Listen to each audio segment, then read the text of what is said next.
Friends, Ravi Prakash ಅವರು ಮಂಡಕ್ಕಿ ಉಸುಳಿ ಮಾಡಲಿಕ್ಕೆ ಬೆಂಗಳೂರಲ್ಲಿ ಇಂಥ ಮಂಡಕ್ಕಿ ಎಲ್ಲಿ ಸಿಗುತ್ತೆ ಅಂತ ಕೇಳಿದ್ದಾರೆ. ನನಗೂ ಕೂಡ ಗೊತ್ತಿಲ್ಲ, ತಿಳ್ಕೊಂಡು ತಿಳಿಸ್ತೀನಿ. ನರ್ಗಿಸ್ ಮಂಡಕ್ಕಿಯನ್ನು ಮೈಸೂರಿನ ರಾಜ್ಕುಮಾರ್ ಭವಸಾರ್ ಹಾಗೆ ಶ್ರೀ ರಾಜೇಶ್ವರಿಯವರು ಸೇಮ್ ಟು ಸೇಮ್ ನಾನು ತೋರಿಸಿಕೊಟ್ಟ ಹಾಗೆ ಮಾಡಿದ್ದಾರಂತೆ. ಟೇಸ್ಟ್ ತುಂಬ ಚೆನ್ನಾಗಿದೆ, ಸಖತ್ತಾಗಿದೆ ಮೇಡಮ್ ಅಂತ ಕಮೆಂಟ್ ಮಾಡಿದ್ದಾರೆ. ನಿಮಗೆಲ್ಲರಿಗೂ ನನ್ನ ತುಂಬ ಹೃದಯದ ಧನ್ಯವಾದಗಳು. ಹಾಗೆ ನೋಡಿರಿ, ನಿಮ್ಮ ಊರು ಯಾವುದು ಅನ್ನೋದನ್ನು ಕಮೆಂಟ್ ಸೆಕ್ಷನಲ್ಲಿ ತಿಳಿಸಿದರೆ ನಿಮಗೂ ಎಲ್ಲರಿಗೂ ಸ್ಪೆಷಲ್ ಆಗಿರುವಂಥ ಥ್ಯಾಂಕ್ಸನ್ನು ತಿಳಿಸ್ತೀನಿ ಅಂತ ಹೇಳ್ತಾ ರೆಸಿಪಿಯನ್ನು ಶುರು ಮಾಡ್ತೀನಿ. ಬನ್ನಿ ಫ್ರೆಂಡ್ಸ್, ಇವತ್ತು ನಾನು ನಿಮಗೆಲ್ಲ ಒಂದು ಹೊಸ ರುಚಿಯ ಹೊಸ ವಿಧಾನದ ಮೈದಾ ಇಲ್ಲದೇ ಮೋಮಸನ್ನು ಮನೆಯಲ್ಲಿರುವ ಸಾಮಗ್ರಿಯನ್ನು ಉಪಯೋಗಿಸಿ ರುಚಿಯಾದಂಥ ಆರೋಗ್ಯಕರವಾಗಿರುವಂಥ ಮೋಮಸ್ ಯಾವ ರೀತಿ ಮಾಡೋದು ಅನ್ನೋದನ್ನು ಶೇರ್ ಮಾಡ್ತಾ ಇದ್ದೀನಿ. ಸ್ಕಿಪ್ ಮಾಡದೆ ಪೂರ್ತಿ ವಿಡಿಯೋನ ನೋಡಿ. ಬನ್ನಿ ಹಾಗಾದರೆ, ಗೋವಿಂದ ಸವಿರುಚಿ GVR ಆಲ್ರೌಂಡ್ ಚಾನಲ್ಗೆ ನಿಮಗೆಲ್ಲ ಸ್ವಾಗತ. ಸಬ್ಸ್ಕ್ರೈಬ್ ಮಾಡಿಕೊಡ್ರಿ ನನ್ನ ಚಾನಲ್ನ. ಹೊಸ ವಿಡಿಯೋಗಳಿಗಾಗಿ ಬೆಲ್ಲೈಕನ್ನ ಪ್ರೆಸ್ ಮಾಡಿ. ಇಷ್ಟ ಆದರೆ ಬಂದು ಸರ್ಕಲ್ಗೆ ಶೇರ್ ಮಾಡಿ. ಈ ಮೋಮಸಿನ ಜೊತೆಗೆ ಹಾಗೆ ಒಂದು ಗೊಜ್ಜನ್ನು ಮಾಡ್ತಾಯಿದ್ದೀನಿ, ಅದರ ರೆಸಿಪಿ ಕೂಡ ಶೇರ್ ಮಾಡ್ತಾ ಇದ್ದೀನಿ. ಬನ್ನಿ, ಮೊದಲಿಗೆ ನಾವು ಗೊಜ್ಜನ್ನು ಯಾವ ರೀತಿಯಾಗಿ ರೆಡಿ ಮಾಡೋದಂತ ನೋಡೋಣ. ಬನ್ನಿ, ಗೊಜ್ಜನ್ನು ರೆಡಿ ಮಾಡಲಿಕ್ಕೆ ಒಂದು ಪಾತ್ರೆಯನ್ನು ಇಟ್ಕೊಂಡು ಗ್ಯಾಸನ್ನು ಹಚ್ಕೊಂಡು ಸ್ವಲ್ಪ ಎಣ್ಣೆಯನ್ನು ಹಾಕೋತಾ ಇದ್ದೀನಿ. ಆದಷ್ಟು ದಪ್ಪ ತಳದ ಪಾತ್ರೆಯನ್ನು ಯೂಸ್ ಮಾಡಿ. ಎಣ್ಣೆ ಬಿಸಿ ಆದ ನಂತರ ಚಿಕ್ಕ ಕಪ್ಪಿನಿಂದ ಒಂದು ಅರ್ಧ ಕಪ್ಪಿನಷ್ಟು ಶೇಂಗಾ ಬೀಜ, ಒಂದು 5 ರಿಂದ 6 ಬೆಳ್ಳುಳ್ಳಿ ಸಿಪ್ಪೆ ತೆಗೆದಿರೋ ಎಸಳು, ಒಂದು 1/4 ಸ್ಪೂನಷ್ಟು ಜೀರಿಗೆ, ಒಂದು 2 ಕಡ್ಡಿಯಷ್ಟು ಫ್ರೆಶ್ ಆಗಿರುವಂಥ ಕರಿಬೇವನ್ನು ಹಾಕ್ಕೊಂಡು ಲೋ ಟು ಮೀಡಿಯಮ್ ಫ್ಲೇಮಲ್ಲಿ ಒಂದು 50% ಇದನ್ನ ಹುರ್ಕೊಳ್ಳೋಣ. ಹೈ ಫ್ಲೇಮ್ ಇಡಲಿಕ್ಕೆ ಹೋಗಬೇಡ್ರಿ, ಲೋ ಫ್ಲೇಮ್ನಲ್ಲೇ ಚೆನ್ನಾಗಿ ಹುರ್ಕೊಳ್ರಿ. ನಾವು ಎಷ್ಟು ಚೆನ್ನಾಗಿ ಹುರಿತೀವಿ ಅಷ್ಟು ಚೆನ್ನಾಗಿರುವಂಥ ಗೊಜ್ಜು, ಘಮ ಘಮ ಅನ್ನುವಂಥ ಗೊಜ್ಜು ರೆಡಿ ಆಗುತ್ತೆ.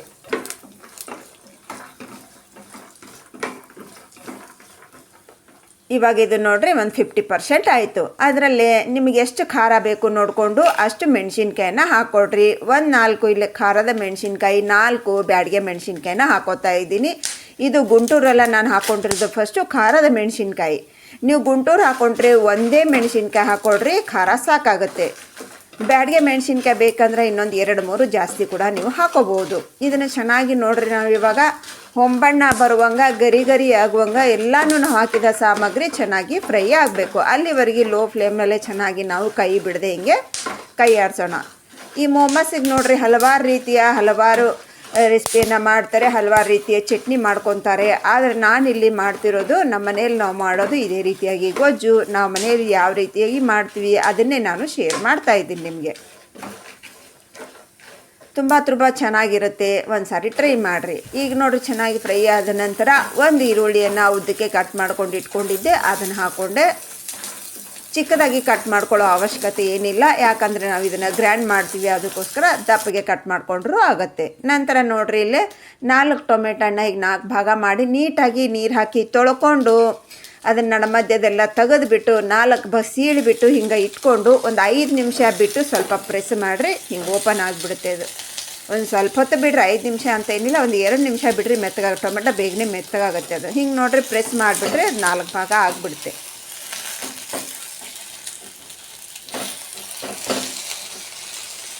ಹೀಗೆ ಮಾಡಿದ್ರೆ ಬೇಕು ಅಂತಂದರೆ ನಮ್ಮ ಸಿಪ್ಪೆ ಬೇಡ ಅಂದರೂ ಕೂಡ ಈಸಿಯಾಗಿ ನಾವು ತಗೊಬೋದು. ಆದರೆ ನಾನೇನು ತೆಗಿತಾ ಇಲ್ಲ, ನೀವು ಬೇಕಂದ್ರೆ ತೆಗಿಬೋದು. ಅದಕ್ಕೆ ರುಚಿಗನುಸಾರ ಉಪ್ಪು ಹಾಕಿ ಮುಚ್ಚಿಟ್ಬಿಡೋಣ. ಒಂದು 5 ನಿಮಿಷದ ನಂತರ ನೋಡ್ರಿ, ನಾವಿಲ್ಲೇ ನಮ್ಮ ಟೊಮೆಟೊ ಅನ್ನೋದು ಚೆನ್ನಾಗಿ ಸಾಫ್ಟಾಗಿರುತ್ತೆ.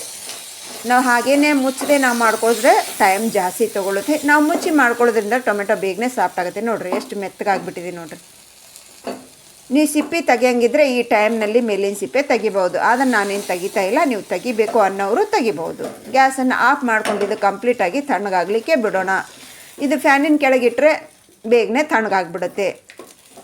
ಇಲ್ಲ ನಿಮ್ದು ಏನಾದರೂ ಬೇರೆ ಕೆಲಸ ಇದೆ ಅಂದರೆ ಆ ಕೆಲಸ ಮಾಡಿಕೊಂಡು ನೀವು ತಣ್ಣಗಾಗಲಿಕ್ಕೆ ಬಿಟ್ಕೊಡ್ರಿ. ಈಗ ಇದು ನೋಡಿರಿ, ಕಂಪ್ಲೀಟಾಗಿ ತಣ್ಣಗಾಯಿತು. ಇದನ್ನು ನಾವಿವಾಗ ಮಿಕ್ಸಿ ಜಾರ್ನಲ್ಲಿ ಹಾಕೋತಾ ಇದ್ದೀನಿ.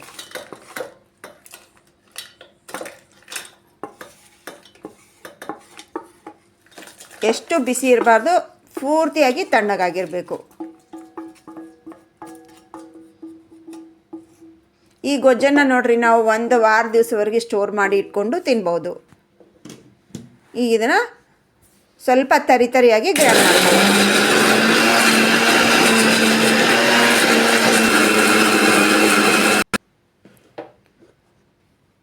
ನೋಡಿರಿ ಇವಾಗ ನಾನು ರುಬ್ಕೊಂಡು ಬಂದೆ. ಇಷ್ಟು ತರಿಯಾಗಿರಲಿ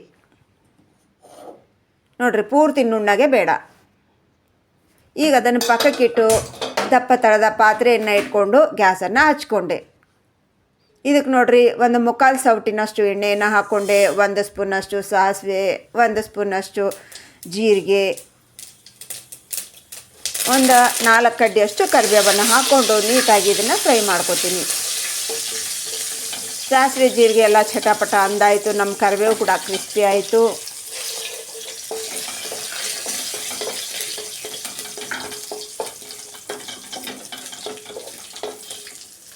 ಇವಾಗ ನಾವು ಗ್ರೈಂಡ್ ಮಾಡ್ಕೊಂಡಿರುವಂಥ ಏನು ಪೇಸ್ಟ್ ಇದೆ ಅಲ್ವಾ, ಅದನ್ನು ಹಾಕ್ಕೊಳ್ಳೋಣ. ಅದರಲ್ಲಿ ಫ್ಲೇಮನ್ನು ಲೋನಲ್ಲೇ ಇಟ್ಕೊಳ್ರಿ. ಚೆನ್ನಾಗಿ ಇದನ್ನು ಎಣ್ಣೆಯಲ್ಲಿ ಮಿಕ್ಸ್ ಮಾಡಿಕೊಡ್ರಿ. ಫ್ಲೇಮ್ ಲೋನಲ್ಲೇ ಇರಲಿ. ಕೈ ಬಿಡದೇ ಚೆನ್ನಾಗಿ ನಾವು ಇದನ್ನು ಮಿಕ್ಸ್ ಮಾಡಬೇಕು. ಎಲ್ಲಿವರೆಗೆ ಮಿಕ್ಸ್ ಮಾಡಬೇಕಪ್ಪ ಅಂದರೆ ಮೇಲೆ ಎಣ್ಣೆ ಎಲ್ಲ ತೇಲ್ಬೇಕು. ನೋಡ್ತಾ ಇದ್ದೀರಲ್ಲ, ಈ ಥರ ಆಗಬೇಕು. ಅದು ಕಲರು ಚೇಂಜ್ ಆಗುತ್ತೆ ಮತ್ತು ನಮಗೆ ಎಣ್ಣೆ ಅಂಶ ಎಲ್ಲ ಮೇಲೆ ಬಿಟ್ಕೊಳುತ್ತೆ. ಆವಾಗ 1/4 ಸ್ಪೂನಷ್ಟು ಅರಿಶಿನ ಪುಡಿಯನ್ನು ಹಾಕ್ಕೊಂಡು ನೀಟಾಗಿ ಮಿಕ್ಸ್ ಮಾಡ್ಕೊತಾ ಇದ್ದೀನಿ. ಮಿಕ್ಸ್ ಮಾಡಿಕೊಂಡು ನೋಡಿರಿ, ಕೈ ಬಿಡದೇ ನಾವು ಚೆನ್ನಾಗಿ ಹಿಂಗೆ ತಿರುಗಿಸ್ತಾನೇ ಇರಬೇಕು. ಕೈ ಬಿಟ್ಟರೆ ಏನಾಗುತ್ತೆ, ತಳ ಹಿಡಿಯುತ್ತೆ. ಅದಕ್ಕೋಸ್ಕರ ನಾವು ಕೈ ಬಿಡ್ದಂಗೆ ಹಿಂಗೆ ತಿರುಗಿಸ್ತಾನೇ ಇರಬೇಕು. ಒಂದು 3-4 ನಿಮಿಷಕ್ಕೆಲ್ಲ ಅದು ಏನಾಗುತ್ತೆ ಅಂತಂದರೆ ನಮಗೆ ಆ ಚಟ್ನಿಯಲ್ಲಿರುವಂಥದ್ದೆಲ್ಲ ನಾವು ಗೊಜ್ಜು ರೆಡಿ ಮಾಡ್ಕೊಂಡಿವಲ್ವ, ಅದರದ್ದೆಲ್ಲ ಎಣ್ಣೆ ಹೊರಗೆ ಬಿಡ್ತಾ ಬರ್ತೀನಿ. ಕಾಣ್ತಾ ಇದೆ ನೋಡಿರಿ, ಎಣ್ಣೆ ಎಲ್ಲ ಹೊರಗೆ ಬಿಡ್ತಾ ಬರ್ತಾ ಇರುತ್ತೆ. ಈ ಟೈಮ್ನಲ್ಲಿ ನಾವು ಆ ಮಿಕ್ಸಿ ಜಾರ್ನಲ್ಲಿ ಹತ್ತಿರುತ್ತಲ್ವ, ಅದಕ್ಕೆ 1 ಗ್ಲಾಸಿನಷ್ಟು ನೀರನ್ನು ಹಾಕ್ಕೊಂಡು ಅದನ್ನು ಹಾಕೋತಾ ಇದ್ದೀನಿ. ನಮಗೆ ಗೊಜ್ಜು ಅಂದರೆ ಸ್ವಲ್ಪ ಗಟ್ಟಿಗೆನೇ ಇರಬೇಕು. ಅದರ ಸಂಬಂಧ ನೋಡಿಕೊಂಡು ನೀರನ್ನು ಹಾಕ್ಕೊಳ್ರಿ ನೀವು. ಈಗ ಇದು ಕುದ್ದ ಮೇಲೆ ಆರಿದ ಮೇಲೆ ತುಂಬಾ ಗಟ್ಟಿಗೆ ಆಗುತ್ತೆ. ಆದರೆ ಇದು ಪರ್ಫೆಕ್ಟ್ ಆಗಿದೆ. ಇವಾಗ ಇಲ್ಲಿ ನೋಡಿರಿ, ಇವಾಗ ಪರ್ಫೆಕ್ಟ್ ಆಗಿದೆ ನೋಡಿರಿ. ಇವಾಗ ಇದಕ್ಕೊಂದು ಮೇಲೆ ಬೆಳ್ಳುಳ್ಳಿ ಒಗ್ಗರಣೆ ಕೊಟ್ಬಿಟ್ರೆ ತುಂಬಾ ಚೆನ್ನಾಗಿರುತ್ತೆ. ಅದಕ್ಕೋಸ್ಕರ ಇಲ್ಲಿ ನಾನು ಒಂದು ಸ್ವಲ್ಪ ಜಾಸ್ತಿನೇ ಬೆಳ್ಳುಳ್ಳಿ ತೊಗೊಂಡಿದ್ದೀನಿ. ನಿಮ್ಗೆ ಎಷ್ಟು ಬೇಕೋ ಅಷ್ಟು ಬೆಳ್ಳುಳ್ಳಿಯನ್ನು ಹಾಕ್ಕೊಡ್ರಿ. ಇದು ಸ್ವಲ್ಪ ಜಾಸ್ತಿ ಬೆಳ್ಳುಳ್ಳಿ ಹಾಕ್ಕೊಂಡ್ರೆ ಚೆನ್ನಾಗಿರುತ್ತೆ. ಸ್ವಲ್ಪ ಅದನ್ನು ಜಜ್ಜಿಕೋಬೇಕು. ಆ ಒಗ್ಗರಣೆಯನ್ನು ಮಾಡಲಿಕ್ಕೆ ಒಗ್ಗರಣೆ ಪಾತ್ರೆಯಲ್ಲಿ ಒಂದು ಸ್ವಲ್ಪ ಎಣ್ಣೆಯನ್ನು ಹಾಕ್ಕೊಂಡೆ. ಈ ಜಜ್ಜಿರುವಂಥ ಬೆಳ್ಳುಳ್ಳಿ, ಹಾಗೆ ಒಂದು ಬ್ಯಾಡ್ಗೆ ಮೆಣಸಿನ್ಕಾಯಿ ಕಟ್ ಮಾಡ್ಕೊಂಡು ಹಾಕ್ಕೊಂಡೆ. ಒಂದು ಸ್ವಲ್ಪ ಕರಿಬೇವು, ಫ್ರೆಶ್ ಕರಿಬೇವನ್ನು ಹಾಕ್ಕೊಂಡು ನೀಟಾಗಿ ನಾವು ಹೀಗೆ ಒಂದು ಒಗ್ಗರಣೆ ಕೊಡೋದ್ರಿಂದ ನಮ್ಮ ಗೊಜ್ಜು ಸಖತ್ತಾಗಿರುತ್ತೆ ರೀ. ನಮ್ಮ ಮೇಲೆ ಬೆಳ್ಳುಳ್ಳಿ ಒಗ್ಗರಣೆ ಬಿತ್ತು ಅಂತಂದರೆ ಎಕ್ಸಲೆಂಟ್ ಆಗಿರುತ್ತೆ ಟೇಸ್ಟ್. ಈಗ ನೋಡಿರಿ, ನಮ್ಮ ಒಗ್ಗರಣೆ ರೆಡಿ ಆಯಿತು. ಸ್ವಲ್ಪ ಕೆಂಪಾಗಲಿ ರೀ ಬೆಳ್ಳುಳ್ಳಿ. 1-2 ಸಲ ಟ್ಯಾಪ್ ಮಾಡಿರಿ ಹಿಂಗೆ.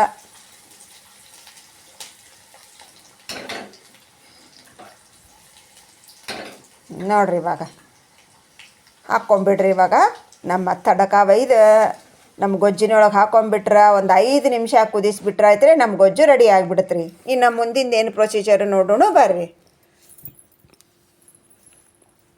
ಈ ಮೊಮಸ್ ಮಾಡಲಿಕ್ಕೆ ನೋಡಿರಿ, ನಾನು ಇಲ್ಲಿ ಒಂದು ಪಾತ್ರೆಯನ್ನು ತೊಗೊಂಡಿದ್ದೀನಿ. ಅದರಲ್ಲಿ ಗೋಧಿಯ ಹಿಟ್ಟು, ಪ್ರತಿಯೊಬ್ಬರ ಮನೆಯಲ್ಲಿ ಇರುವಂಥ ಗೋಧಿ ಹಿಟ್ಟಿನಿಂದ ಕೂಡ ನಾವು ಮೊಮಸ್ ಮಾಡ್ಕೋಬೋದು ಅನ್ನೋದನ್ನು ಸಂಕ್ಷಿಪ್ತವಾಗಿ ತುಂಬಾ ರುಚಿಯಾಗಿ ತೋರಿಸ್ಕೊಡ್ತಾ ಇದ್ದೀನಿ. ಮಾಡೋದು ತುಂಬಾ ಸರಳ. ಸಂಕ್ಷಿಪ್ತ ಅಂದರೆ ಪೂರ್ತಿಯಾಗಿ ತೋರಿಸ್ತಾ ಇದ್ದೀನಿ. ಸಂಕ್ಷಿಪ್ತ ಅಂದರೆ ನಾನು ಮಜ್ಜಿಗೆ ಪೂರ್ತ ರಾಮಾಯಣ ಮಾಡ್ತಾ ಇಲ್ಲ, ಫುಲ್ಲು ತೋರಿಸ್ತಾ ಇದ್ದೀನಿ ಬಂಧುಗಳೇ. ನೀವು ನನ್ನ ವಿಡಿಯೋನ ನೋಡಿದರೆ ಪರ್ಫೆಕ್ಟಾಗಿ ಎಲ್ಲರೂ ಮಾಡ್ತೀರಾ. ಏನೂ ಅಡುಗೆ ಮಾಡೋಕ್ಕೆ ಬರೋಲ್ಲ ನಿಮಗೆ. ಅಸಲು ಏನು ನಿಮಗೆ ಇದರಲ್ಲಿ ಅಡುಗೆಯಲ್ಲಿ ಗಂಧ ಗಾಳಿನೇ ಇಲ್ಲ ಅಂದರೂ ಕೂಡ ಪರ್ಫೆಕ್ಟಾಗಿ ಮಾಡ್ತೀರಿ. ಆ ವಿಧಾನದಲ್ಲಿ ನಾನು ನಿಮಗೆ ತೋರಿಸ್ಕೊಡ್ತಾ ಇದ್ದೀನಿ. ಇದರಲ್ಲಿ ನೋಡಿರಿ, ಒಂದು ಸ್ವಲ್ಪ ತುಪ್ಪವನ್ನು ಹಾಕ್ಕೊಂಡು ನೀಟಾಗಿ ಮಿಕ್ಸ್ ಮಾಡಿಕೊಂಡೆ. ಅದು ಉಂಡೆ ಕಟ್ಟಬೇಕಂದ್ರೆ ಜಾಸ್ತಿ ತುಪ್ಪ ಹಾಕೊಳ್ಳೋ ಅವಶ್ಯಕತೆ ಇಲ್ಲ. ನಾನು ಎಷ್ಟು ತುಪ್ಪ ಹಾಕ್ಕೊಂಡಿದ್ದೀನಿ ಅಷ್ಟೇ ತುಪ್ಪ ಹಾಕ್ಕೊಂಡು ನೀಟಾಗಿ ನಾವು ಒಂದು 5 ನಿಮಿಷ ಹಿಟ್ಟಿನಲ್ಲಿ ಮಿಕ್ಸ್ ಮಾಡಬೇಕು. ಆವಾಗ ನಾವು ಉಂಡೆ ಕಟ್ಟಿದ್ರು ಕೂಡ ಉಂಡೆ ಆಗುತ್ತೆ. ಉಂಡೆ ಕಟ್ಟಿದ್ರೆ ಉಂಡೆ ಆಗಬೇಕು ಅಂದ್ಕೊಂಡು ನೀವು ಬಟ್ಲುಗಟ್ಟಲೆ ತುಪ್ಪ ಏನೋ ಸುರುವ ಅವಶ್ಯಕತೆ ಇಲ್ಲ. ಒಂದು ಅರ್ಧ ಸ್ಪೂನ್ನಷ್ಟು ತುಪ್ಪ ಹಾಕ್ಕೊಂಡ್ರೆ ಸಾಕು. ಇದನ್ನು ನೀಟಾಗಿ ಸ್ವಲ್ಪನೇ ನೀರು ಹಾಕ್ಕೊಂಡು ಸ್ವಲ್ಪ ಟೈಟಾಗಿ ಹಿಟ್ಟನ್ನು ಕಲಿಸ್ಕೋಬೇಕು. ಮೆತ್ತಗೆ ಕಲಿಸ್ಕೋಬೇಡ್ರಿ. ಚಪಾತಿ ಹಿಟ್ಟು ಕಲಿಸ್ದಂಗೆ ಕಲಿಸ್ಬೇಡ್ರಿ. ಇಷ್ಟು ಟೈಟ್ ಇರಬೇಕು ನಮಗೆ ಹಿಟ್ಟು. ನೋಡ್ತಾ ಇದ್ದೀರಲ್ವ, ನಿಮ್ಮ ಕೈಯಲ್ಲಿ ಹಿಡ್ಕೊಂಡು ತೋರಿಸ್ತಾ ಇದ್ದೀನಿ ನೋಡ್ರಿ ನಾನು ಎಷ್ಟು ಟೈಟ್ ಇರಬೇಕು ಅಂಥೇಳಿ. ಇದನ್ನು ಇವಾಗ ಮುಚ್ಚಿಡೋಣ. ಒಂದು 5 ನಿಮಿಷ ಮುಚ್ಚಿಡ್ರಿ. ನೋಡಿರಿ, ಇಷ್ಟು ಟೈಟ್ ಇರಬೇಕು.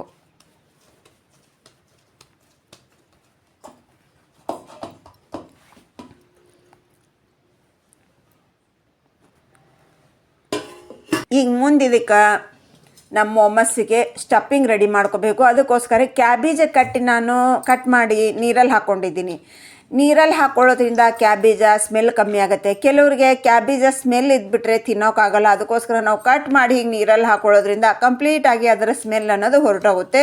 ಈ ಆಲೂಗಡ್ಡೆ ಅಂತೂ ಎಲ್ಲರಿಗೂ ಗೊತ್ತಿದ್ದಿದೆ, ಅದು ಹೆಚ್ಚಿಟ್ಟರೆ ಕಪ್ಪಾಗುತ್ತೆ, ಅದಕ್ಕೆ ನೀರಿನಲ್ಲಿ ಹಾಕೋಬೇಕು ಅಂತ. ಅದನ್ನೇನು ನಾನು ನಿಮ್ಗೆ ಜಾಸ್ತಿ ವಿವರಣೆ ಮಾಡೋ ಅವಶ್ಯಕತೆ ಇಲ್ಲ. ಅದನ್ನು ಕೂಡ ನಾನು ನೀರಿನಿಂದ ತಕ್ಕೊಂಡು ಎಲ್ಲನೂ ಒಂದು ಬಟ್ಲು ಕ್ಯಾಬೇಜ ಒಂದು ಬಟ್ಲು, ಆಲೂಗಡ್ಡೆ ಒಂದು ಬಟ್ಲು ಆ ನೀರಿನಿಂದ ನೋಡ್ರಿ ತೆಗೆದ್ಮೇಲೆ ಹಿಂಗೆ ಉಲ್ಟಾ ಮಾಡಿಬಿಡ್ರಿ. ಎಲ್ಲ ಕಂಪ್ಲೀಟಾಗಿ ನೀರು ಹೊರಟು ಹೋಗುತ್ತೆ ಹೊರಗಡೆಗೆ. ಅದರಲ್ಲಿ ನೀರಿನ ಅಂಶ ಏನೂ ಇರಬಾರ್ದು ನಮಗೆ, ಕ್ಯಾಬೇಜ್ನಲ್ಲಾಗಲಿ ಆಲೂಗಡ್ಡೆಯಲ್ಲಾಗಲಿ. ಇದು ಕೊಟ್ರಿ ಕ್ಯಾರೆಟನ್ನು ಮೇಲಿನ ಸಿಪ್ಪೆಯನ್ನು ತಕ್ಕೊಂಬಿಟ್ಟು ನೀಟಾಗಿ ನಾನು ಚಿಕ್ಕದಾಗಿ ಪೀಸ್ ಮಾಡಿ ಇಟ್ಕೊಂಡಿದ್ದೀನಿ. ಇದು ಸ್ವಲ್ಪ 1 ಕಪ್ಪಿನಕ್ಕಿಂತ ಜಾಸ್ತಿ ಇದೆ, ಏನು ತೊಂದರೆ ಏನಿಲ್ಲ. ಸ್ವಲ್ಪ ಕ್ಯಾರೆಟ್ ಜಾಸ್ತಿ ಹೆಚ್ಚು ಕಮ್ಮಿ ಹಾಕಿದ್ರು ಕೂಡ ಟೇಸ್ಟ್ ಚೆನ್ನಾಗಿರುತ್ತೆ. ಈಗ ಬರ್ರಿ ಹೆಂಗೆ ಮಾಡ್ಬೇಕಂತ ನೋಡೋಣ. ಒಂದು ಪಾತ್ರೆಯನ್ನು ಇಟ್ಕೊಂಡಿದ್ದೀನಿ, ಗ್ಯಾಸನ್ನು ಹಚ್ಕೊಂಡೆ. ಅದರಲ್ಲಿ ನೋಡಿರಿ 1 ಚಮಚದಷ್ಟು ತುಪ್ಪ ಹಾಕೋತಾ ಇದ್ದೀನಿ. ನಾವು ತುಪ್ಪ ಹಾಕಿ ಇದನ್ನು ನಾವು ಫ್ರೈ ಮಾಡ್ಕೊಳ್ಳೋದ್ರಿಂದ ನಮ್ಮ ಮೋಮಸ್ ತುಂಬ ರುಚಿಯಾಗಿರುತ್ತೆ ಸ್ಟಫಿಂಗ್. ಈಗ ಅದರಲ್ಲಿ ನೋಡಿರಿ ತುಪ್ಪ ಸ್ವಲ್ಪ ಬಿಸಿ ಆದ ನಂತರ ಕ್ಯಾರೆಟನ್ನು ಹಾಕ್ಕೊಂಡೆ. ಕ್ಯಾರೆಟ್ ಸ್ವಲ್ಪ ಮೆತ್ತಗಾಗಲಿ, ಯಾಕಂತಂದರೆ ಕ್ಯಾರೆಟ್ ಫ್ರೈ ಆಗಲಿಕ್ಕೆ ಸ್ವಲ್ಪ ಟೈಮ್ ತೊಗೊಳ್ತೆ. ಇದು ಜಾಸ್ತಿ ಏನು ಮೆತ್ತಗೆ ಮಾಡ್ಕೊಳ್ಳಲ್ಲ, ನಾವು ಹಾರ್ಡೇ ಇರುತ್ತೆ. ಆದರೆ ನಾವು ಕ್ಯಾರೆಟ್ ಆಗಲಿಕ್ಕೆ ಸ್ವಲ್ಪ ಟೈಮ್ ತೊಗೊಳುತ್ತೆ ಅಂದ್ಕೊಂಡು 1-2 ಸೆಕೆಂಡ್ ನಾವು ಫಸ್ಟ್ ಫ್ರೈ ಮಾಡ್ಕೊಂಡು ನಂತರ ಕ್ಯಾಬೇಜನ್ನು ಹಾಕ್ಕೊಂಡೆ. ಅದು ಒಂದು ಸ್ವಲ್ಪ ಬಿಸಿ ಮಾಡ್ಕೊಳ್ಳೋಣ. ಇದನ್ನು 1-2 ಸೆಕೆಂಡ್ ಬಿಸಿ ಮಾಡ್ಕೊಂಡ ನಂತರ ಸ್ವಲ್ಪ ಕಲರ್ ಚೇಂಜ್ ಆಗುತ್ತೆ ರೀ. ಈಗ ಅದರಲ್ಲಿ ನೋಡಿರಿ ಆಲೂಗಡ್ಡೆ ಕಟ್ ಮಾಡಿಟ್ಕೊಂಡಿದ್ವಲ್ವ, ಅದನ್ನು ಈ ಥರ ಮೇಲೆಲ್ಲ ಹಾಕ್ಬೇಕು ನಾವು. ನಾನು ಹಾಕ್ತಾ ಇದ್ದೀನಲ್ಲ, ತುಂಬ ಇದೇ ಥರನೇ ಹಾಕ್ರಿ. ಹಾಕಿ ಇದನ್ನು ಮಿಕ್ಸ್ ಮಾಡಬೇಡಿ, ಮುಚ್ಚಿಟ್ಬಿಡ್ರಿ. ಮುಚ್ಚಿ ಎಷ್ಟು ಇಡಬೇಕು ಅಂತಂದ್ರೆ ನಾವು 4-5 ನಿಮಿಷ ಮುಚ್ಚಿಟ್ಬಿಡ್ರಿ ಇದನ್ನು. ನೋಡಿರಿ ನಮ್ಮ ಆಲೂಗಡ್ಡೆ ಮೇಲಿಂದ ಬೆಂದೈತೆ. ಅದ್ರ ಮೇಲೆ ಈರುಳ್ಳಿಯನ್ನು ಹಾಕ್ರಿ. ಹಾಗೆ ಇದಕ್ಕೆ ನೋಡಿರಿ ನಮ್ಮ ದಪ್ಪ ಮೆಣಸಿನ್ಕಾಯಿ. ಇದು ನೋಡಿರಿ ನಮ್ಮ ಪ್ರತಿದಿನ ಮೆಣಸಿನ್ಕಾಯಿ ಯೂಸ್ ಮಾಡ್ತೀವಲ್ಲ ಅಡುಗೆ, ಅದು ಮೆಣಸಿನ್ಕಾಯಿ ಹಾಗೆ ಒಂದು ಸ್ವಲ್ಪ ಕರಿಬೇವಿನ ತುಂಡು, ಇದು ಪೆಪ್ಪರ್ ಪೌಡರ ತರಿಯಾಗಿ ಕುಟ್ಟಿ ಹಾಕ್ಕೊಂಡಿದ್ದೀನಿ. ಮೆಣಸಿನ ಕಾಳನ್ನು ಹಾಗೆ ಒಂದು 5-6 ಬೆಳ್ಳುಳ್ಳಿಯನ್ನು ಚಿಕ್ಕದಾಗಿ ಕಟ್ ಮಾಡ್ಕೊಂಡಿದ್ದು, 1/4 ಸ್ಪೂನಷ್ಟು ಜೀರಿಗೆ ಪೌಡರ, ರುಚಿಗನುಸಾರ ಉಪ್ಪು. ಈ ಸ್ಟಫಿಂಗ್ಗೆ ಎಷ್ಟು ಬೇಕೋ ಅಷ್ಟೇ ಉಪ್ಪು ಹಾಕ್ಕೊಡ್ರಿ. ಹಿಟ್ಟಿನಲ್ಲಿ ಕೂಡ ನಾವು ಉಪ್ಪು ಹಾಕ್ಕೊಂಡಿರ್ತೀವಿ. ಇದನ್ನ ಇವಾಗ ಮಿಕ್ಸ್ ಮಾಡಿಕೊಡ್ರಿ. ನಾವು ಹೀಗೆ ಮಾಡೋದ್ರಿಂದ ಆಲೂಗಡ್ಡೆ ತಳ ಹಿಡಿಯುತ್ತೀರಿ. ನಾವು ಮೊದಲೇ ಮಿಕ್ಸ್ ಮಾಡಿಬಿಟ್ರೆ ಆಲೂಗಡ್ಡೆ ತಳ ಹಿಡಿತಲ್ವ. ಈಗ ಮಾಡೋದ್ರಿಂದ ಆಲೂಗಡ್ಡೆ ತಳ ಹಿಡಿಯಲ್ಲ, ಚೆನ್ನಾಗಿ ಫ್ರೈ ಆಗುತ್ತೆ. ನಿಮ್ಮ ಖಾರ ಕೂಡ ಎಷ್ಟು ಬೇಕು ನೋಡಿಕೊಂಡು ಹಾಕ್ಕೊಡ್ರಿ. ನಾನಿಲ್ಲೇ ಮಕ್ಕಳಿಗೆ ಖಾರ ಜಾಸ್ತಿ ಆಗಬಾರ್ದು ಅನ್ನೋ ಉದ್ದೇಶದಿಂದ ಹಸಿಮೆಣ್ಸಿನ್ಕಾಯಿನ ಒಂದು ಕಟ್ ಮಾಡಿ ಹಾಕ್ಕೊಂಡಿದ್ದೀನಿ. ಯಾಕಂದ್ರೆ ನಾವು ಪೇಪರನ್ನು ಯೂಸ್ ಮಾಡ್ತೀವಲ್ವ, ಹಾಗೆ ಇದರಲ್ಲಿ ಸ್ವಲ್ಪ ದಪ್ಪ ಮೆಣಸಿನ್ಕಾಯಿನೂ ಹಾಕ್ಕೊಂಡಿದ್ದೀನಿ ನಾನು. ಅಂದರೆ ಅದು ಮೆಣಸಿನ್ಕಾಯಲ್ಲೇ ಸ್ವಲ್ಪ ದಪ್ಪ ಮೆಣಸಿನ್ಕಾಯಿ ಬರುತ್ತಲ್ವ, ಆ ಮೆಣಸಿನ್ಕಾಯಿನ ಕೂಡ ನಾನಿಲ್ಲಿ ಕಟ್ ಮಾಡಿ ಹಾಕ್ಕೊಂಡಿದ್ದೀನಿ. ನಿಮ್ಮ ಖಾರ ನೋಡಿಕೊಂಡು ಎಷ್ಟು ಬೇಕಷ್ಟು ಹಾಕ್ಕೊಡ್ರಿ. ಇದೆಲ್ಲ ಫ್ರೈ ಆದ ನಂತರ ಟೇಸ್ಟ್ ನೋಡ್ಕೊಡ್ರಿ. ಬೇಕಂದರೆ ಇದರಲ್ಲಿ ಉಪ್ಪನ್ನು ಸೇರಿಸ್ಕೋಬೋದು, ಖಾರ ಕೂಡ ನೀವು ಸೇರಿಸ್ಕೋಬೋದು. ಈಗ ನೋಡಿರಿ ಗ್ಯಾಸ್ ಫ್ಲೇಮ್ ಆಫ್ ಮಾಡಿಕೊಂಡೆ. ಅದು ನಮ್ಮ ಸ್ಟಫಿಂಗ ರೆಡಿ ಆಯಿತು. ಅದು ತಣ್ಣಗಾಗಲಿಕ್ಕೆ ಬಿಡೋಣ. ಈ ಕಡೆಗೆ ಒಂದು ಪಾತ್ರೆಯಲ್ಲಿ ದೊಡ್ಡ ಪಾತ್ರೆನ ಇಟ್ಕೊಂಡು ಅದರಲ್ಲಿ ನೋಡಿರಿ ನಾನು ನೀರನ್ನು ಹಾಕೋತಾ ಇದ್ದೀನಿ. ಸೆಂಟ್ರ್ನಲ್ಲಿ ಒಂದು ಬಟ್ಲನ್ನ ಇಟ್ಕೊಂಡಿದ್ದೀನಿ. ನಿಮ್ಮ ಹತ್ರ ರಿಂಗ್ ಇದ್ದರೆ ರಿಂಗು ಕೂಡ ನೀವು ಇಟ್ಕೋಬೋದು. ರಿಂಗ್ ಇಲ್ಲ ಅನ್ನೋರು ಈ ಥರ ಒಂದು ಸ್ವಲ್ಪ ಹೈಟ್ ಇರೋದನ್ನು ತಗೊಳ್ರಿ. ಅದು ನೋಡ್ರಿ ನೀರಿನಲ್ಲೇ ಮುಳುಗುತ್ತೆ. ನಮಗೆ ನೀರಿನಿಂದ ಮೇಲಿರಬೇಕು, ಸ್ವಲ್ಪ ನಮ್ಮ ಇಟ್ಟಿರುವಂಥ ಬಟ್ಟಲು ನೀರಿನಿಂದ ಮೇಲಿರಬೇಕು. ಅದು ನೀರು ಬಿಸಿ ಆಗ್ತಿರಲಿ. ಇವಾಗ ನಾವು ಹಿಟ್ಟನ್ನು ಕಲಿಸಿಟ್ಟಿದ್ವಲ್ವ, ಅದು ನೋಡ್ರಿ ಇವಾಗ ನಮ್ಗೆ ಸ್ವಲ್ಪ ಚೆನ್ನಾಗಿ ಹದಕ್ಕೆ ಬಂದಿದೆ. ಇವಾಗ ಅಷ್ಟೊಂದು ಟೈಟಾಗಿ ಕಲಿಸಿದ್ವಲ್ವ, ಇವಾಗ ನೋಡ್ರಿ ಎಷ್ಟು ಪರ್ಫೆಕ್ಟ್ ಆಗಿದೆ ಅಂತ. ಸ್ವಲ್ಪ ಟೈಟನೇ ಇರಬೇಕು ಹಿಟ್ಟು, ಜಾಸ್ತಿ ಮೆತ್ತಗಿರಬಾರ್ದು. 1-2 ಸಾರಿ ಇದನ್ನು ಮಿದ್ಕೊಡ್ರಿ, 1-2 ನಿಮಿಷ ಮಿದ್ಕೊಡ್ರಿ. ಮಿದ್ಕೊಂಡು ಉದ್ದಕ್ಕೆ ಮಾಡಿಕೊಂಡು ನಿಮ್ಗೆ ಯಾವ ಸೈಜ್ನಲ್ಲಿ ಮೋಮಸ್ ಮಾಡಬೇಕು ಆ ಸೈಜ್ನಲ್ಲಿ ತೊಗೊಳ್ರಿ. ಇದು ಸ್ವಲ್ಪ ದಪ್ಪಗೆ ಮಾಡಬೇಕು. ಹಾಗಾಗಿ ನಾವು ಪೂರಿ ಮಾಡ್ತೀವಲ್ವ, ಅಷ್ಟು ಸೈಜ್ ಹಿಟ್ಟನ್ನು ನಾನಿಲ್ಲಿ ತೊಗೋತಾ ಇದ್ದೀನಿ.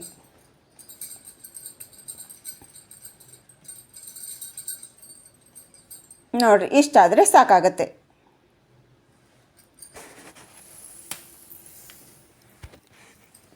ಇದನ್ನ ಇವಾಗ ಎಣ್ಣೆ ಹಿಟ್ಟು ಏನೂ ಇಲ್ಲದೇ ನಾವು ಇದನ್ನು ತಿಕ್ಕಬೇಕು. ಒಂದು ಉಳ್ಳೆಯನ್ನು ತಗೊಂಡು ಮಿಕ್ಕಿದ ಉಳ್ಳೆಯನ್ನೆಲ್ಲ ಮುಚ್ಚಿಟ್ಬಿಡ್ರಿ, ಯಾಕಂದರೆ ಡ್ರೈ ಆಗಬಾರ್ದು.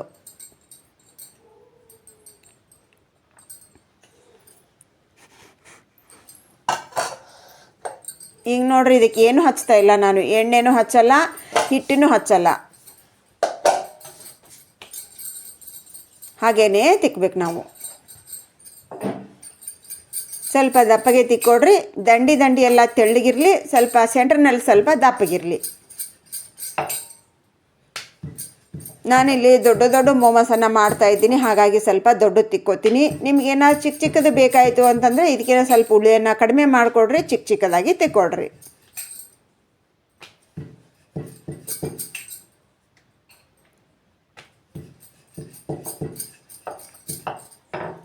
ಈಗ ರೀ, ಇವಾಗ ಇಷ್ಟು ತಿಕ್ಕೊಂಡೆ ರೀ, ಇಷ್ಟು ದಪ್ಪ ಇರಲಿ ರೀ, ಜಾಸ್ತಿ ತೆಳ್ಳಗೆ ಬೇಡ, ತುಂಬ ದಪ್ಪ ಕೂಡ ಬೇಡ. ಈಗ ನಾವು ಒಂದೇ ಸಾರಿ 4-5 ಮಾಡಿ ಇಟ್ಕೊತೀನಿ, 7-8 ಮಾಡ್ತೀನಿ ಬಂಧುಗಳೇ. ನಾನು ಇವಾಗ 7-8 ಮಾಡಿಬಿಟ್ಟು ಒಂದೇ ಸಾರಿ ಮಾಡೋದನ್ನು ನಾನು ನಿಮಗೆ ತೋರಿಸ್ತೀನಿ ಅಂತ. ಈಗ ನೋಡಿರಿ, ದಂಡಿ ನಾವು ತಿಕ್ಕೊಂತ ಬರಬೇಕು, ನಡ್ಮಧ್ಯೆ ಸ್ವಲ್ಪ ದಪ್ಪಗಿರಲಿ.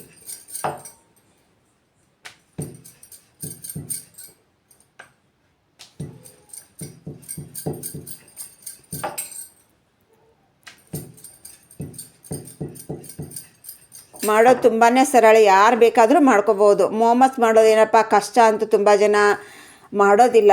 ಇದನ್ನು ನೋಡಿದರೆ ಈಸಿಯಾಗಿ ಮಾಡ್ಕೋತೀರಿ. ಈಗ ನೋಡಿರಿ, ನಾನು 8 ಮಾಡ್ಕೊಂಡಿದ್ದೀನಿ. ಇವಾಗ ತಿಕ್ಕಿದ್ವಲ್ವ, ಅದನ್ನು ಉಲ್ಟಾ ಮಾಡ್ಕೋಬೇಕು ನಾವು. ಉಲ್ಟಾ ಮಾಡಿಕೊಂಡು ನಮ್ಮ ಸ್ಟಫಿಂಗ್ ಏನಿದೆಯಲ್ಲ ಅದರಲ್ಲಿ ಒಂದಿಷ್ಟು ಹಾಕ್ಕೊಂಡು, ಅದರಲ್ಲಿ ನೋಡಿರಿ ಸ್ವಲ್ಪ ಕೊತ್ತಂಬರಿ ಸೊಪ್ಪು ಹಾಕ್ಕೊಳ್ಳೋಣ. ನೀವು ಮುಂಚೆ ಬೇಕಾದರೂ ಹಾಕೋಬೋದು. ಇವಾಗ ಹಾಕ್ಕೊಳ್ಳೋದ್ರಿಂದ ಏನಾಗುತ್ತೆ, ನಮಗೆ ಆ ಕೊತ್ತಂಬರಿ ಅನ್ನೋದು ಮೆತ್ತಗಾಗಲ್ಲ, ಸಾಫ್ಟ್ ಆಗಲ್ಲ. ಅದಕ್ಕೋಸ್ಕರ ಇವಾಗ ಹಾಕ್ಕೊಂಡ್ರೆ ಮತ್ತೆ ನಾವು ಇದನ್ನು ಬಾಯ್ಲಿಂಗ್ ಮಾಡ್ತೀವಲ್ವ, ಫ್ರೈ ಮಾಡ್ತೀವಲ್ವ, ಅದರಲ್ಲಿ ಏನಾಗುತ್ತೆ, ಕೊತ್ತಂಬರಿ ಅನ್ನೋದು ಸಾಫ್ಟ್ ಆಗುತ್ತೆ.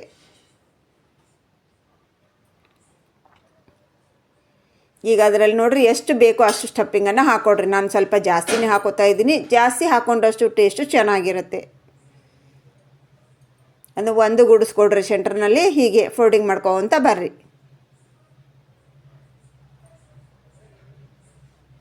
ನೋಡಿರಿ, ಹಿಂಗೆ ಹಿಡಿಬೇಕು, ಹಿಂಗೆ ಪ್ರೆಸ್ ಮಾಡ್ಕೋಬೇಕು, ಈ ಥರ ಫೋಲ್ಡಿಂಗ್ ಮಾಡಬೇಕು. ನಾವು ಹೊಲಿಬೇಕಾದ್ರೆ ಲಂಗಾದ ನೆರಿಗೆನ ಯಾವ ರೀತಿಯಾಗಿ ಮಾಡ್ತೀವಿ ಅದೇ ಥರನೇ ಮಾಡಬೇಕು ನಾವು.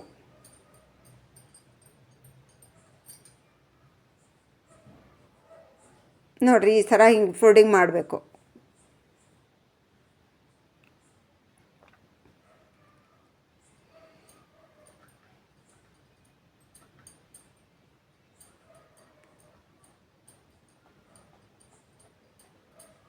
ನೋಡಿರಿ, ಎಷ್ಟು ಫಸ್ಟ್ ಕ್ಲಾಸ್ ಆಗಿರುವಂಥ ನಮ್ಮ ಮೋಮೋಸ್ ರೆಡಿ ಆಯಿತು. ನೋಡ್ರಿ ಇಲ್ಲಿ, ಸೂಪರ್. ಈಗ ಇನ್ನೊಂದು ರೀತಿಯಾಗಿ ನಾನು ಮಾಡೋದನ್ನು ತೋರಿಸ್ತೀನಿ, ಬರ್ರಿ.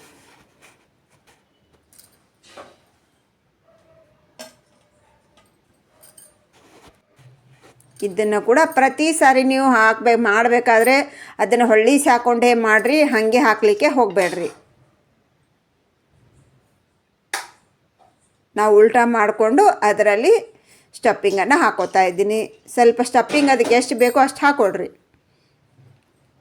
ಈಗ ಇದನ್ನು ನೋಡಿರಿ, ಹಿಂಗೆ ಡಬಲ್ ಮಾಡಿಕೊಡ್ರಿ, ಹಿಂಗೆ ಜೇಂಟ್ ಮಾಡಿಕೊಡ್ರಿ.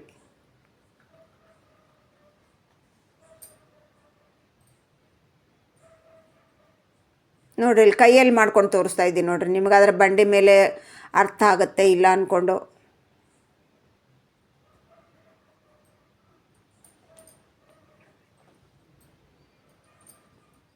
ನೋಡಿರಿ, ಸೂಪರ್.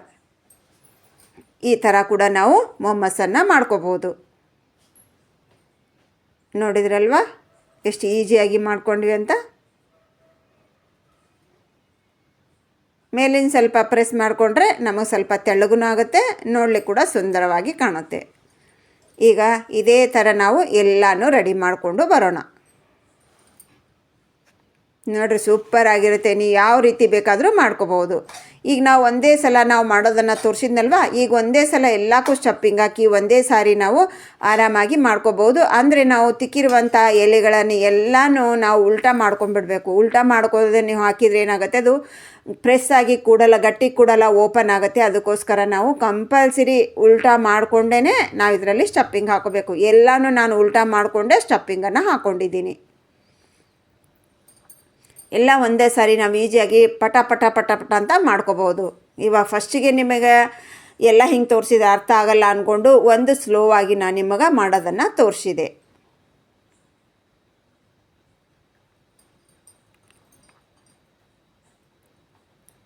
ಗೋಧಿ ಹಿಟ್ಟಿನಿಂದ ಮಾಡುವಂಥ ಈ ಮೋಮೋಸ್ ತುಂಬಾ ರುಚಿಯಾಗಿರುತ್ತೆ. ಒಂದು ಸಾರಿ ಟ್ರೈ ಮಾಡಿರಿ. ನಿಮಗೆ ಹೇಗೆ ಬಂತು ಅನ್ನೋದನ್ನು ಕಮೆಂಟ್ ಸೆಕ್ಷನಲ್ಲಿ ತಿಳಿಸೋದನ್ನು ಮರಿಬೇಡ್ರಿ. ಹಾಗೆ ನೀವು ಎಲ್ಲಿಂದ ಫ್ರೈ ಮಾಡ್ತಾಯಿದ್ದೀರಾ ಕಮೆಂಟು, ಯಾವ ಊರು ಅನ್ನೋದನ್ನು ತಿಳಿಸೋದನ್ನು ಕೂಡ ಮರಿಬೇಡಿ. ನೋಡಿರಿ ಈಸಿಯಾಗಿ ನಾವು ಮೊಮೋಸನ್ನು ಟಕ ಟಕ ಟಕ ಟಕ ಅಂತ ಮಾಡ್ಬೋದು. ಇಲ್ಲಿ ನೋಡಿರಿ ನಾನು ಈಗ ನೋಡಿರಿ ನೀಟಾಗಿನೂ ಯಾವ ರೀತಿ ಮಾಡ್ಬೇಕು ಅನ್ನೋದನ್ನು ಅಬ್ಸರ್ವ್ ಮಾಡಿಕೊಡ್ರಿ.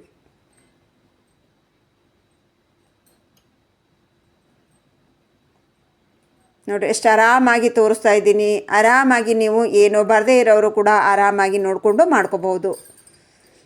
ನೋಡಿರಿ ಇವಾಗ ಎಲ್ಲನೂ ನಾನು ರೆಡಿ ಮಾಡ್ಕೊಂಡು ಬಂದೆ. ಈ ತಟ್ಟೆಗೆ ಏನು ಮಾಡಬೇಕಂದ್ರೆ ಸ್ವಲ್ಪ ನಾವು ಎಣ್ಣೆ ತುಪ್ಪ ಯಾವುದನ್ನಾದರೂ ಸವರಿ ಬಿಡ್ರಿ. ಲೈಟಾಗಿ, ಜಾಸ್ತಿ ಬೇಡ. ನಾನು ಕೈಗೆ ಹಚ್ಕೊಂಡು ಸವರ್ತಾ ಇದ್ದೀನಿ ನೋಡಿರಿ. ಬ್ರಷ್ನಿಂದ ಹಚ್ಚಿದರೆ ಜಾಸ್ತಿ ಬೇಕಾಗುತ್ತೆ ಅಂದ್ಕೊಂಡು ನಾನು ಕೈಯಿಂದಾನೇ ಸ್ವಲ್ಪ ಲೈಟಾಗಿ ಹಚ್ಕೊಂಡು ಸವರ್ಕೊಂಡೆ. ಈಗ ನಾವು ಮಾಡ್ಕೊಂಡಿರುವಂಥ ಮೊಮೋಸನ್ನು ಅದರಲ್ಲಿ ಜೋಡಿಸ್ಕೊಳ್ಳೋಣ. ಒಂದು ತಟ್ಟೆಯಲ್ಲಿ ಎಷ್ಟು ಹಿಡಿಯುತ್ತೆ ಅಷ್ಟನ್ನು ಮಾತ್ರ ಹಾಕ್ಕೊಡ್ರಿ. ಸ್ವಲ್ಪ ಸ್ವಲ್ಪ ಗ್ಯಾಪ್ ಇರಲಿ, ಒಂದಕ್ಕೊಂದು ಟಚ್ ಮಾಡಬೇಡಿ. ಈಗ ನೋಡಿರಿ ನಾನು ಮಾಡ್ಕೊಂಡಿರುವಂಥ ಮೊಮೋಸ್ ಎಲ್ಲನೂ ಇದರಲ್ಲಿ ಹಾಕ್ಕೊಂಡೆ.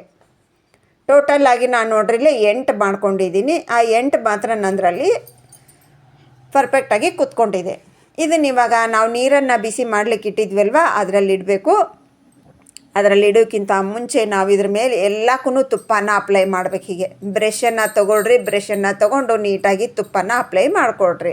ಒಂದು ಸಾರಿ ಬ್ರಷ್ ಅದ್ದಿದ್ರೆ ನೀವು 2 ರಿಂದ 3 ಮೊಮೋಸಿಗೆ ಆಗುತ್ತೆ ಅದು.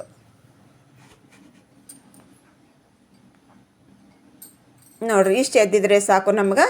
ನಾವು ಆರಾಮಾಗಿ ಮೊಮೋಸಿಗೆ ಅಪ್ಲೈ ಮಾಡ್ಕೋಬೋದು. ನೀಟಾಗಿ ಎಲ್ಲ ಕಡೆನೂ ಅಪ್ಲೈ ಮಾಡಿಕೊಡ್ರಿ. ಹಿಂಗೆ ತುಪ್ಪ ಅಪ್ಲೈ ಮಾಡಿ ನಾವು ಮೊಮೋಸನ್ನು ಬೇಯಿಸೋದ್ರಿಂದ ತುಂಬ ಚೆನ್ನಾಗಿರುತ್ತೆ ಟೇಸ್ಟು. ಹಾಗೆ ಮೇಲೆ ಹಾರ್ಡ್ ಕೂಡ ಆಗಲ್ಲ, ನಮಗೆ ಸ್ಮೂತಾಗಿರುತ್ತೆ. ಈ ಮೊಮೋಸನ್ನು ಕೂಡ ನೀವು ಎಣ್ಣೆಯಲ್ಲಿ ಫ್ರೈ ಕೂಡ ಮಾಡ್ಕೋಬೋದು. ಎಣ್ಣೆ ಬೇಡ ಅನ್ನೋರು ಈ ರೀತಿಯಾಗಿ ನಾವು ಮಾಡಿಕೊಂಡ್ರೆ ನಮ್ಮ ಹೆಲ್ತಿನೂ ಆಗಿರುತ್ತೆ. ಬೆಳಿಗ್ಗೆ ಜಾಸ್ತಿ ಎಣ್ಣೆ ತಿನ್ನೋಕೆ ತುಂಬ ಜನ ಇಷ್ಟಪಡಲ್ವಲ್ಲ, ಈ ರೀತಿಯಾಗಿ ಮಾಡಿಕೊಂಡು ನಾವು ಬ್ರೇಕ್ಫಾಸ್ಟಿಗೆ ಮಾಡ್ಕೋಬೋದು. ಇಲ್ಲ ನೀವು ರಾತ್ರಿ ಡಿನ್ನರಿಗೆ ಕೂಡ ಮಾಡ್ಕೋಬೋದು. ಯಾರು ರೈಸ್ ಎಲ್ಲ ತಿನ್ನಲ್ಲ ಅಂಥವರೆಲ್ಲ ಇದನ್ನು ಮಾಡ್ಕೊಂಡು ತಿನ್ನೋದು ತುಂಬಾ ಆರೋಗ್ಯಕರವಾಗಿರುವಂಥ ರೆಸಿಪಿ ಅಂತಲೇ ಹೇಳ್ಬೋದು. ಇವಾಗ ಇದನ್ನು ಹೈ ಫ್ಲೇಮ್ನಲ್ಲಿ ಆ ಕುದಿಯೋ ನೀರಲ್ಲಿ 15 ನಿಮಿಷ ಟೈಮ್ ಹಚ್ಚಿ ನಾವು ಇದನ್ನು ಬೇಯಿಸ್ಕೊಂಡು ಬರಬೇಕು.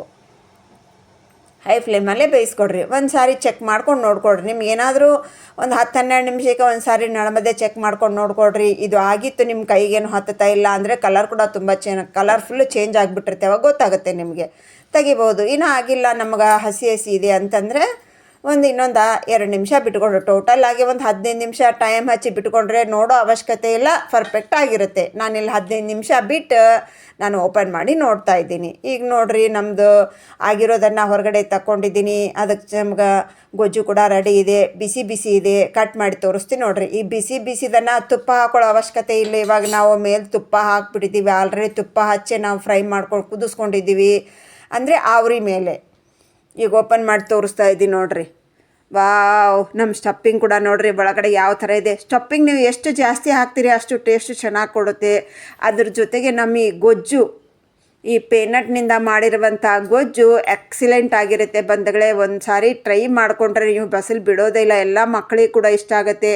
ಮೊಮೋಸ್ ಅಂದರೆ ಸಾಕು ಮಕ್ಕಳು ಕುಣಿದಾಡ್ಬಿಡ್ತಾರೆ. ಇವತ್ತೇನು ಮಾಡ್ತಿದ್ದೀಯಮ್ಮ ಅಂದರೆ ಮೊಮೋಸ್ ಮಾಡ್ತೀನಿ ಅಂದರೆ ಸಾಕು, ಅವರೇ ಮುಂಚೆ ತರಕಾರಿ ಮನೆಯಲ್ಲಿ ನೋಡಿದರೆ ಸಾಕು ಮೊಮೋಸ್ ಅಂತ ಕುಣಿದಾಡ್ತಿರ್ತಾರೆ. ಮೊಮೋಸ್ ಅಂದ್ರೆ ಮೈದಾ ಹಿಟ್ಟಿನಿಂದ ಮಾಡೋದು ಅಂದ್ಕೊಂಡೆ ನಾನು ಹಿಂದೆ ಮುಂದೆ ನೋಡ್ತಾ ಇರ್ತಿದ್ದೆ. ಇವಾಗ ನೋಡ್ರಿ ನಡಮಧ್ಯೆ ರಾತ್ರಿ 1 ಗಂಟೆ 1 ನಿಮಿಷ ಆಗಿದೆ. ನಾನು ತಿಂದು ತೋರಿಸ್ತಾ ಇಲ್ಲ ನಿಮಗೆ, ಕಟ್ ಮಾಡಿ ತೋರಿಸ್ತಾ ಇದ್ದೀನಿ ಅಷ್ಟೇ. ಇವಾಗ ನಡಮಧ್ಯೆ ರಾತ್ರಿ ಆಗಿರೋದ್ರಿಂದ ನಾನು ತಿಂತಾ ಇಲ್ಲ. ಸಖತ್ತಾಗಿರುತ್ತೆ ರೀ. ಹೇಗೆ ಮಾಡಬೇಕು ಅನ್ನೋದು ಅರ್ಥ ಆಯ್ತಲ್ವಾ? ಒಂದೇ ಒಂದು ಸಾರಿ ಟ್ರೈ ಮಾಡಿರಿ. ನಿಮಗೇನಾದರೂ ಕನ್ಫ್ಯೂಷನ್ ಇತ್ತು ಅಂದರೆ ಕಮೆಂಟ್ ಮಾಡಿ ಅಂತ ಹೇಳ್ತಾ ಇವತ್ತಿನ ರೆಸಿಪಿ ಮುಗಿಸ್ತಾ ಇದ್ದೀನಿ. Thanks for watching. ಬಾಯ್.